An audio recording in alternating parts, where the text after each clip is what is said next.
สวัสดีพี่น้องพี่กับผมมีเวียงยังมากินหอยคือเก่า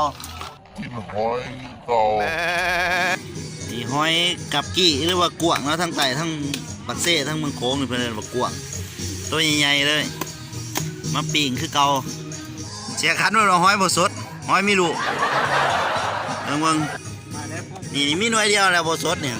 มีลูกบดสดแล้วหอยนี่เมนูแมนที่เฮ็ดปีก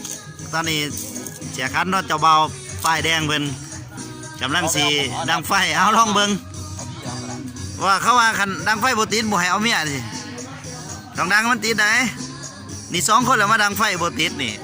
อันนี้พอคั่วนี่มักแห้งกว่าหอยนี่มักแห้งบรรยากาศยามแรงเนาะนี่ก็เตรียมสิอุ่นดองมื้อแรงนี่ก็ทางนี้ก็ทีมงานเปตังประจำหมู่บ้านมันกำลังใส่กันอยู่สุดยอดหลายบรรยากาศเนาะไฟก็เริ่มสิได้ที่แล้วกำลังขึ้นหาไฟมันติดเป็นทานเรียบร้อยเขาก็สิปีกเนาะนี่เลยเด็กปีกเนาะทานเนาะเกี่ยมพอบมือนี่พี่น้องกินน้ำไหนเต้มาเลยตาหวานจุมือแรกตอนนี้เอาหอยไปก่อนหอยกับกี่ง่ายแล้วผูกเกี่ยมที่ใส่แจวผูกเกี่ยมที่ใส่แจวสูตรเท่ากันขึ้นแค่นี้เด้อพี่น้องเด้อหลังจากมันแล้วเขาก็จังเขาแจวลงรสชาติแก้วนี่สุดยอดเด้อเอาแจวลงค่อยๆเบาๆเด้อไปใส่หลายมันสิเข้มข้นเกินเอาแจวลงบอกเวลาเขาปิ้งไปนะมันสิเข่าเนื้อเข่าหนังแซ่บนัวแบบถึงจิตถึงใจเชฟสองคนเหมือนเชฟไม้กับเชฟซักเชฟนี่มาจากพ้นท้องเชฟนี่มาจากปทุมพรเมืองมือแรกนี่จังได้กันเง่ากันมือนี่อันนี้เรียกน้ำย่อยเนาะเป็นอาหารที่ว่าหากินยากเลยขันโบลงไปแถวไต่หรือว่าแถวน้ำคลองมันโบได้กินเลยกำลังได้ทีเอางะถนัดกันเนาะเรื่องตีเรื่องงะนี่เนาะจะตีหอยงานหอยเลยโอ้ยเนี่ยให้เบิ้งหนาเพิ่นให้เบิ้งหนาสมหนาเพิ่นคนมักหอยคนมักตีหอยโยออกมาตัวมันใหญ่เนาะเตรียมพร้อมเด้อเจียวแซ่บหอยพวกเห็นแล้วแบบหอยหมูเนาะเดี๋ยวอยู่ๆเจออย่างนี้พี่น้องพอเพิ่นมาแนะนำสูตรเพิ่นว่ามันจังสิคักอุ้ยคักหลายจะเห็ดคักหลายกินมันได้กินพูละโตเลยได้นี่น้องแบ่งกันบ่ได้ได้นี่คำใหญ่ๆเลยเต็มปากเต็มคำเคยไหมก่อนสิเขาห้องหอเขาพิธีนี่ต้องกินหอยหลายๆโว้ยบอกว่าคาล่ำบ่ได้รอก30,000โว้ยแบบบ่จำเลยเอาได้แล้วอุ้ยมาเบิ่งปวดเนาะนี่ทางพ่อครัวเพิ่นก็อยู่ทางด้านหน้าบ้านนะจัดให้แบบคักๆรวดนี่อันผู้นั่งบ่ใส่เสื้ออาหารเป็นคาที่เคยสิได้เมียแล้วเพิ่นว่าบ่สนละโซ่เลยจะน้อยมากินน้ำกันเด้อทุกคนเด้อแซ่บความแซ่บบ่ให้เว้าเอาเคยลองเห็ดในเบิ่งในจักบาทหนึ่งค่อยโอ้ยเราบ่เห็นเป็นจังได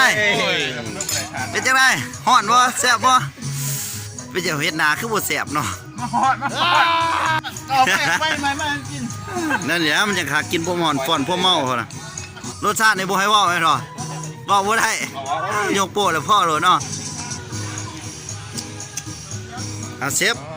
ลองเห็ดให้เบิ่งได้ดูจังไดเอาลองซิมก่อนเด้อพี่น้องเด้ออุ้ยเนาะเป็นตะแสบคักเ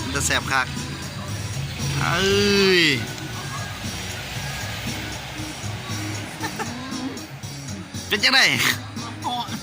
แซ่บแม่นบ่โอ้นี่แหละเบิ่งเอาเด้อพี่น้องสมหนาคนมักหอยบ่ให้ว้าว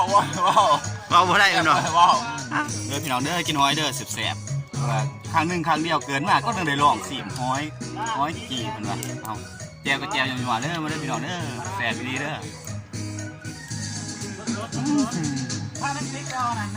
เบิ่งลักษณะการกินนี่สำนานเรื่องลงลีน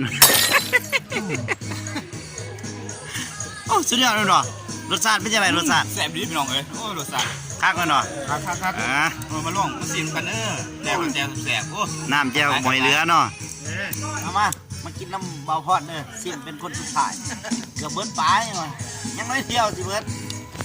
จักรยานเนาะมื้อนี้ลองมาแซ่บๆเหมือนกันอ้าวยังหอนอยู่จักเด้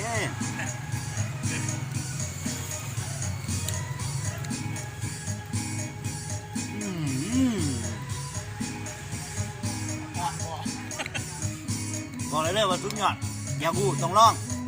ถ้าบ่ลองบ่ฮู้ถนัดเนาะเรื่องนี้เนาะถนัดเนาะ หอยพี่น้อง นี่เขาก็บวชเนาะเอาแจวบวชแจวบวช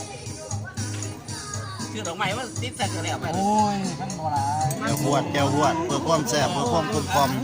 3 เซน นี่ โอ เอา เคต้อง เอาสำหรับคลิปนี้กับสิปิดท้ายเลยคำสุดท้ายเด้อ